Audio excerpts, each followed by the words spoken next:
예, 바로 이 얘기입니다. 오늘 부인이 검찰 조사를 받고 돌아갔고 이 정경심 교수의 의혹이 조국 장관과 겹친 부분이 어느 정도 있기 때문에 조국 장관의 소환도 초읽기에 들어갔다는 전망이 많습니다. 어제 조수인 부장. 네. 그런데 검찰이 처음부터 조국 장관을 겨냥했다는 얘기가 나오는 게 바로 지난 한 달간 청구한 압수수색 영장이 70여 건, 그런데 절반이 조국 장관을 피의자 이렇게 적시했다는 겁니다. 네, 오늘 서울신문 보도인데요.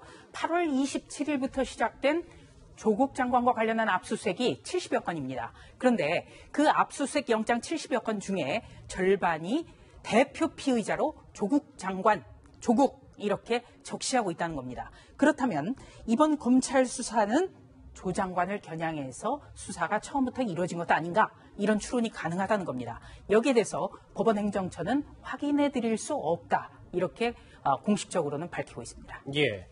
그러면 김태현 변호사님. 네. 압수수색 70여 건도 있고 다음 화면 보실까요?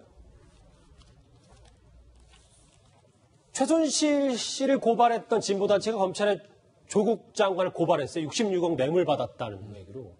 진보단체도 지금 경실련도 그렇고 경실련 한 간부, 참여연대 한 간부까지 마찬가지인데 뭐 이런 흐름과도 무관할 수 없지만 조국 장관이 그럼 도대체 검찰에 언제 소환이 될지 이것도 참 궁금합니다. 그러니까 일단 저거부터 먼저 설명을 드릴게요. 예. 그러니까 어제 이제 참여연대 며칠 전에서는 김경률 회계사도 그렇고 그다음에 박상인 소장인가요?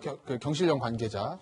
투기자본감시센터, 단지 진보단체로 알려진 곳입니다. 근데 진보단체에서 저 사모펀드의 문제에 대해서 문제를 제기하는 거, 이건 사실은 이렇게 봐야 돼요. 그러니까 그 사람들 머릿속에 이거는 보수 진보의 문제가 아니라는 거죠. 그러니까 김경률 회계사의 말에 봐도 알 수 있지, 이건 보수 진보 문제가 아니라 이 자본주의, 어쨌든지 간에 보수 세력이든 진보 세력이든지 대한민국의 자본주의를 지키려는 생각은 똑같은 거 아니겠습니까? 사회주의 할 거 아니잖아요. 그러면 자본주의의 총알이 금융시장을 교란하는 범죄에 대해서는 이건 보수 진보의 문제가 아니라 시장 질서 확립을 위해서 이건 처벌하는 게 맞다라는 거죠.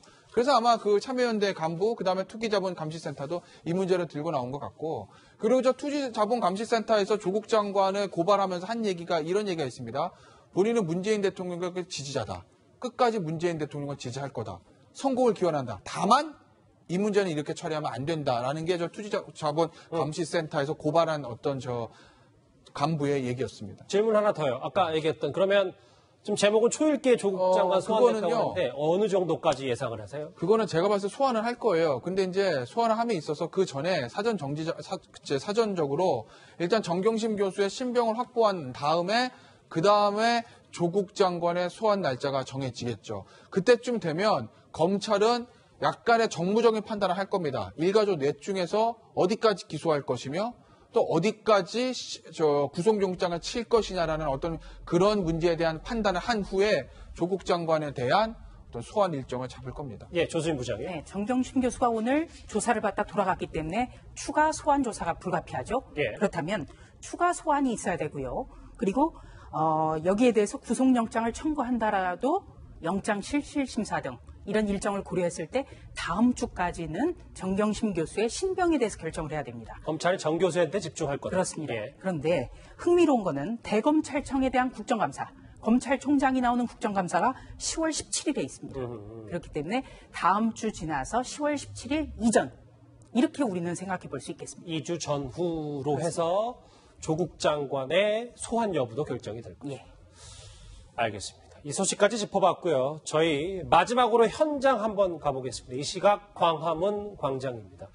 글쎄요, 뭐 해가 졌고 저녁 7시가 다 돼가기 때문에 정확히 인원이 지금 어디로 이동하고 있고 그리고 얼마나 많은 인원이 아직도 광화문 광장에 있는지는 단언할 수 없습니다만 아직도 육안으로 보면 적지 않은 인원이 광화문 광장에 있고 거의 6시간 정도 이 대규모 집회가 진행이 됐는데요. 지금 이 시각 광화문 광장의 모습을 봤고 그러면 관련해서 이 오늘 있었던 조국 반대 대규모 집회 소식으로 바로 넘어갑니다.